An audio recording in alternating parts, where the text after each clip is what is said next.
जब आपका जीवन कोई व्यक्ति बनाता है तो आप उसके लिए हमेशा ऋणी हो जाते हैं। अब मैं जीवन की उस अवस्था में हूँ कि मुझे ये ऋण चुकाना ही है, क्योंकि ये स्कूल मेरे जैसे कितने बच्चों को उसने गढ़ा है।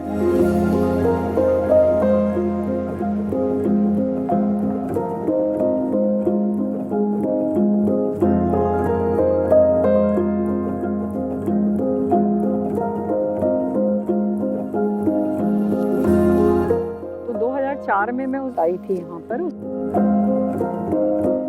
दिन मुझे ऐसा लग रहा था कि मेरे शब्द खो गए। मैंने स्कूल की जो हालत देखी थी उस दिन, तो मुझे ऐसा लगा कि यदि मैं कुछ सहायता कर सकती हूँ स्कूल की, और उस समय से फिर मैंने शुरू किया यहाँ आना।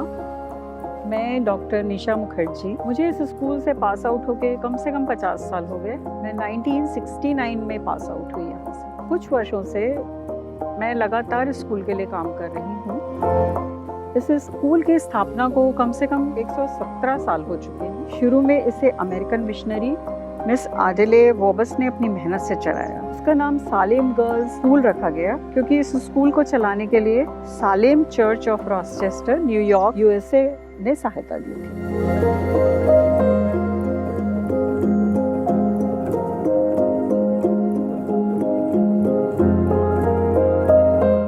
यह अनोखा था क्योंकि कोई स्कूल हिंदी में कंटिन्यू ही नहीं कर पा रहा था, और हमारे स्कूल ने कंटिन्यू किया। डॉक्टर्स दिए, प्रोफेसर्स दिए, स्पोर्ट्स पर्सन दिए, कॉर्पोरेट्स दिए, सभी कुछ दिए, and they are doing very well. इसमें सबसे ज्यादा योगदान हमारे यहाँ के प्रिंसिपल्स को जाता है, जिन्होंने इस स्कूल को इस तरीके से चलाया। 1967 में जब मैडम फ्रांसिस इस स्कूल में प्रिंसिपल बनी, सबसे ज्यादा अच्छा समय स्कूल का वही रहा। वो 23 साल तक रही प्रिंसिपल। मैडम फ्रांसिस के जाने के बाद और भी प्रिंसिपल्स आए, उन्होंने भी उतनी कर्मठता से काम किया।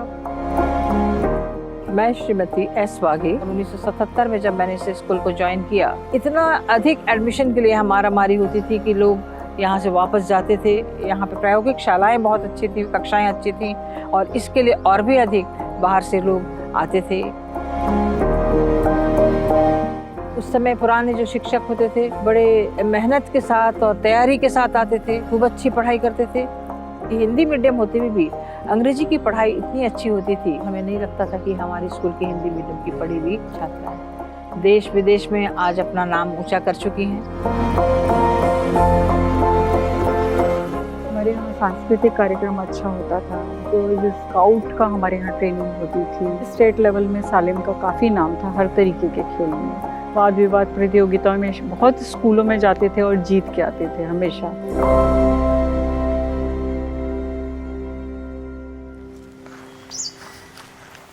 ये पूरा सेक्शन हमारा हुआ करता था, 6वीं अ, 6वीं ब, और ये शायद 8वीं अ और ये 8वीं ब हुआ करता था। और सबसे आखिरी वाली क्लास मेरी हुआ करती थी, जो अब पूरी टूट चुकी है। 2010 के बाद से धीरे धीरे स्कूल का डिटोरेशन शुरू हुआ है। पहले जहाँ 700-800 बच्चे जो सिलेक्टेड रहते थे, अभी वर्तमान में 250 बच्चे हैं सिर्फ। शायद वो चमक धीरे धीरे खोती जा रही थी। इसका कारण था कोई अपने बच्चों को अब हिंदी मीडियम में पढ़ाना नहीं चाहता था। कुछ समय के बाद हमारे इसी कैंपस में सालेम इंग्लिश मीडियम खुला, तो ज्यादातर गार्जियन अपने बच्चों को इंग्लिश मीडियम में पढ़ाना चाहे, और धीरे धीरे यहाँ छात्राओं की संख्या कम होती गई। धीरे धीरे जो प्रोटेस्टेंट मिशनरी जिन्होंने सहायता देके इसको शुरू किया था, वो भी अब कमजोर पड़ने लग गया। हमेशा से हम लोग के लिए माना जाता था जो पढ़ाई में अच्छे होंगे उनको सालेम में एडमिशन मिलेगा। हिंदी मीडियम को ऐसा कर दिया गया कि जो लोग बड़ी स्कूल, बड़ी फीस अफोर्ड नहीं कर सकते, वो हिंदी मीडियम में पढ़ने जाएंगे। तो अपने आप क्लास डिसाइड हो गई। शासन से केवल शिक्षकों के वेतन के लिए अनुदान आता है, पर शाला के रख रखाव के लिए, मेंटेनेंस के लिए किसी भी प्रकार का हमें पैसा प्राप्त नहीं होता था। छात्राओं से हम एक नॉमिनल फीस लेते थे, और उस थोड़े से पैसे में इतने बड़े कैंपस को मेंटेन करना मुश्किल होता था। अभी इतने बड़े बड़े प्रोजेक्ट आ रहे हैं जो पुराने सरकारी स्कूलों को उन लोग बिल्कुल नया बना रहे हैं। हम लोगों ने अप्रोच भी की थी, तो उन्होंने कह दिया कि ये सारी योजनाएं सिर्फ सरकारी स्कूलों के लिए, माइनॉरिटी रन स्कूल के लिए नहीं। पर हमारे स्कूल ने तो कभी डिफरेंस नहीं किया था पढ़ाई में, ये माइनॉरिटी का है कि ये नहीं है।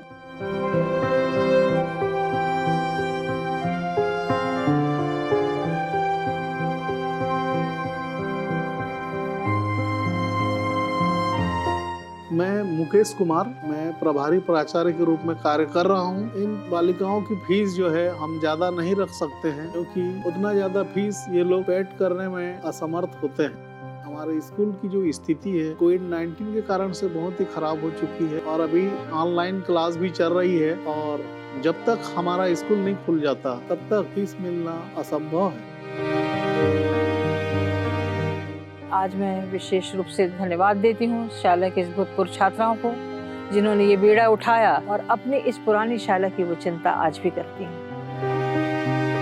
मेरा फैमिली बैकग्राउंड अच्छा था, फिर भी मुझे अब याद नहीं आता कि मुझे स्कूल घर में किसने क्या सिखाया। मुझे अभी भी अपने टीचर्स याद आते हैं, मुझे मेरे क्लासमेट्स याद आते हैं। खुले साफ सुथरे मैदान, झूले लगे हुए, हरी हरी घासें, रीठे के पेड़, करौंदे के पेड़, इमली के पेड़, कुकिंग के क्लास, सारे लैब्स, इतना प्राकृतिक वातावरण शायद किसी स्कूल में नहीं।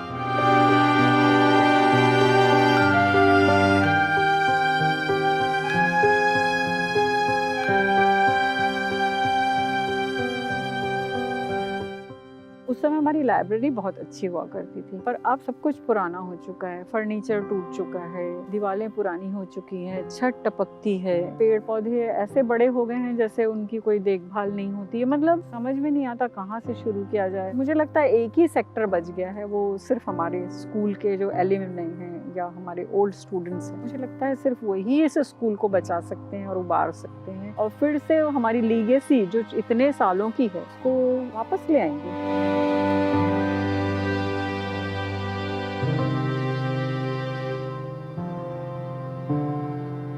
हमारा स्कूल का टैगलाइन ही है, उठ प्रकाशमान हो, लाइटेड टू बी लाइटेड। और मेरे को लगता है शायद अब वो समय आ गया है कि हमें अपने सारे जितने भी सालेम के गर्ल्स हैं उनको ये मैसेज देना है कि स्कूल को आपकी ज़रूरत है। पुराने लोग ही काम आएंगे इसमें, जिन्होंने इस स्कूल को अपने समय में देखा था। और मेरे हिसाब से इस स्कूल को सिर्फ इकोनॉमिक रिसोर्सेज की ज़रूरत है। एक बार ये स्कूल की बिल्डिंग अच्छी हो जाए, सुविधाएं आ जाए, जैसे अभी एक स्मार्ट क्लास शुरू हुई है, और बन जाए स्मार्ट क्लास, अच्छे टीचर्स आ जाएं, तो अपने आप चल पड़ेगा स्कूल। जब स्कूल चल पड़ेगा तो फीस आएगी, फिर इंफ्रास्ट्रक्चर के लिए आपको ज़रूरत नहीं रहेगी कि किसी के सामने हाथ फैलाएं। पर शुरुआत में तो हमें चाहिए होगा ना कुछ, जिससे हम शुरू कर सकें।